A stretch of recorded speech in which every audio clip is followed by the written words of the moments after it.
furitaanka shirka sagaalaad ee golaha iskaashiga islaamka OIC waxaa si rasmi ah u furay madaxweynaha dalkan Iiraan Xasan Rouhani oo isagu khudbad uu ka jeediyay furitaanka shirka ku tilmaamay in dawladda Iiraan ay si aad u soo dhaweynayso cid walba oo muslim ah oo iskaashi la sameynaya waxaana uu ka hadlay dhibaatooyinka jira qaar ka mid ah dalalka islaamka gaar ahaan Syria iyo Falastiin تعامل فيما بين در حوزه‌های اندیشه و عمل فهم متقابل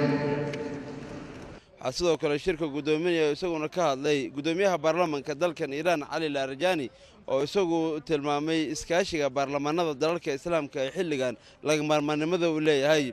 shirka inta uu socday waxa ka hadlay oo furitaankiisii kadib la gudagalay khudbado iyadoo ay khudbadahaasina jeediyeen gudoomiyaasha baarlamaanada dalal dhowr ay ka mid yihiin Kuwait iyo Afghanistan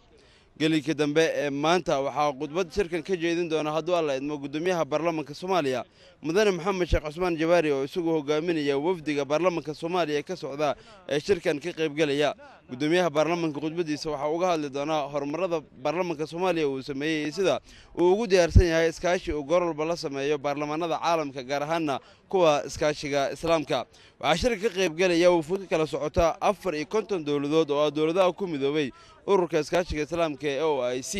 wixii ku soo kordhay daawadayaal waad kala socon doontaan telefishinka qaranka hadduu alla idmo Cabdifataax Daahir Jeyte telefishinka qaranka Soomaaliya xarunta uu ka soconayo shirka